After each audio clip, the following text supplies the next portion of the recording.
Great Lakes come up and touch the corner. So they do Okay. have shipping Okay, routes out of the so Superior. we're ready to go for our meeting. But I didn't realize that. I was listening to this ag talk guy, and they're like, well, the shipping routes to get the canola out of Manitoba. I'm like, Okay, we can get started. are we on the air? Let's go. We're on the air. Okay, so welcome to our Committee of Adjustment meeting. This is December the 4th.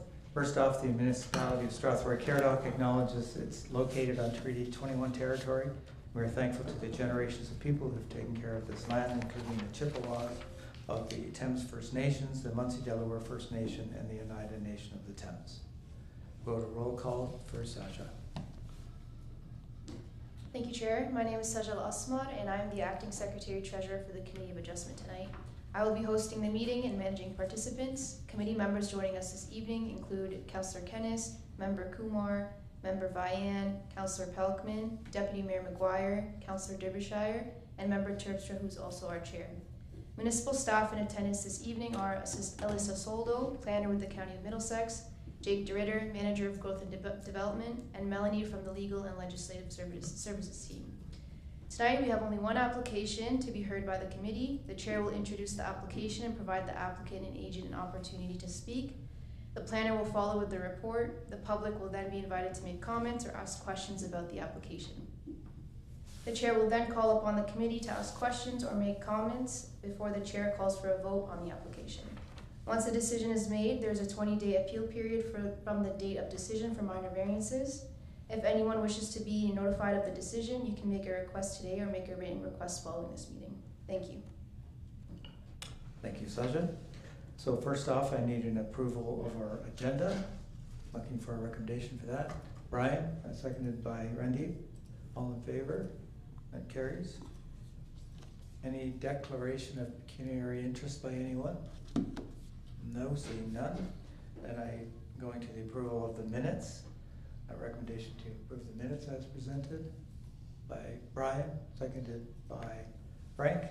All in favor? And that carries. Then we go right on to submission for consideration. Application 5.1 is an application for minor variance A22-2025. The address is 22613 Adelaide Road, and that's in Mount Bridges. And the owners are Karen and Chadwick Cotterell. I assume you're in the audience. Welcome to the meeting. Okay, so if I can have Allison go to your report, then we'll hear the story. Thank you, Chair. The minor variance application before committee this evening is seeking relief from section 4.25 of the zoning bylaw to permit an accessory building that is 7.16 meters in height, whereas a maximum height of 4.5 meters is permitted. The applicant is also seeking relief from section 4.22 to permit an accessory building lot coverage of 15.7% of the lot and 89.5% of the ground floor area of the main dwelling, whereas it is not to exceed 15% of the lot coverage and 80% of the ground floor area of the dwelling. Lastly, the applicant is seeking relief from section 4.65B to permit a secondary suite that is 49.3% of the gross floor area of the main dwelling, whereas it is not to not exceed 40% of the gross floor area of the main dwelling, or 75 square meters. The application will facilitate the construction of a 2-story accessory building in the rear yard, which is to contain a 114.5 square meter detached garage and a 101.8 square meter secondary suite above. The subject property is located on the south side of Adelaide Road, southeast of Lions Park Drive in Mount Bridges. The property is approximately 897.5 square meters in size, with 13.5 meters of frontage along Adelaide Road and 13.7 meters of frontage along Queen Street. The property contains a 2-story single detached dwelling, a shed, and a detached garage. The detached garage at the rear of the property is to be replaced by the proposed structure in this application.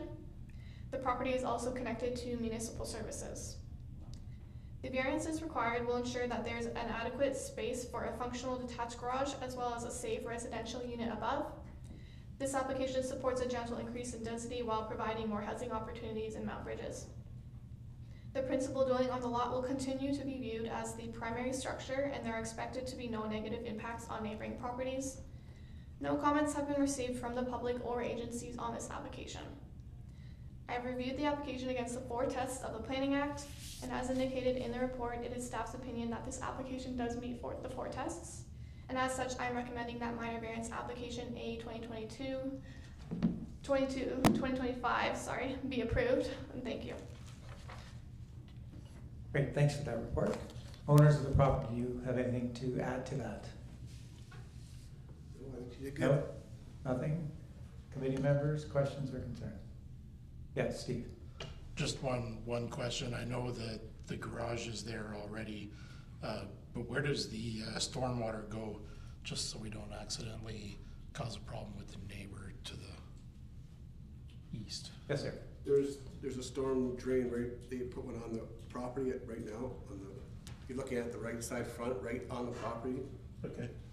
They put one in when they put the storm sewers on the back street. Okay.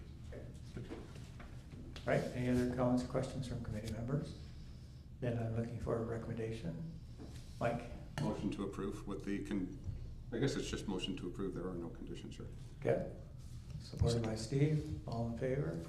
And that carries. Thank you. So that's our only item for consideration. Then we have some other business from Jake. Thank you, Chair. I just wanted to provide a couple quick updates for the committee. The first one is related to the appeal for 8040 Irish Drive. For those who don't remember what that is, it was an application that the committee approved. It was a lot creation in the ag area. There's an existing foundation there. Committee approved it. The County of Middlesex appealed that, and we have the final decision from the OLT. So the OLT has denied that consent. So the decision of the committee gets overturned, and it's not a consent. So if you have any questions on that, I'm happy to answer either now or after. The other item is some recent changes from the province. So they've implemented what they're calling as of right setbacks. So basically what that means is if you have a setback that's within 90% of what's allowed, so we can use easy numbers, but if the setback's 1 meter and you put a house at 0.9 meters, you're okay, you don't need a minor variance.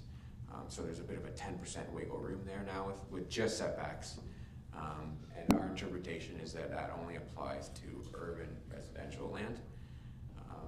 So we don't know exactly what that means as far as number of minor variances we see, but it could have a reduction in minor variances that we see here at the committee. But again, it's going to take some time for sort of that to roll out. But it is in place now. It's just builders and stuff will have to start getting used to it. That's it. Happy to answer any questions. Yeah, Mike. I mentioned this at our last council meeting when I gave the county report, but for the 2 committee members here that didn't get to hear that, or actually 3, sorry, Jess, Chair. So Dirk Vanderwall is the Director of Planning over at the county. And the county has nothing to do with when we're doing minor variances, but when we're doing consents, it has to be reviewed by the county. And it has to do with the way delegation of authority comes down from the province. And that delegation of authority actually falls to the county. And then the county delegates the authority down to the municipality. And our municipality says, we're going to do a committee of adjustment to deal with consents and minor variances. Not all communities do that. Sometimes it's handled right at council, but that's essentially why we have a committee of adjustment. Long and short, on this file, I had a coffee with Dirk and asked him, you know, why did we appeal it?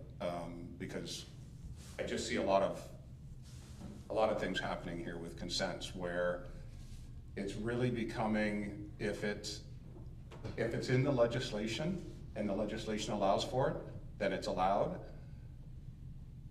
But if the legislation doesn't allow for it, or vice versa, it's just following the legislation. And in this case, the legislation did not recognize the foundation as a structure, and it's right in the legislation. So the county's role, when Dirk sees a consent, his role as the director there is to ensure that the county official plan is followed and the provincial planning statement is followed. So as soon as he read it and said, you know, we determined that the foundation showed that there previously had been a house on the property and it hasn't been farmed in generations, and therefore this made sense to make it a lot and let somebody develop it. However, the Strathroy official plan, the county official plan, and the provincial planning statement don't recognize our line of thought on that. So that's why these are getting overruled.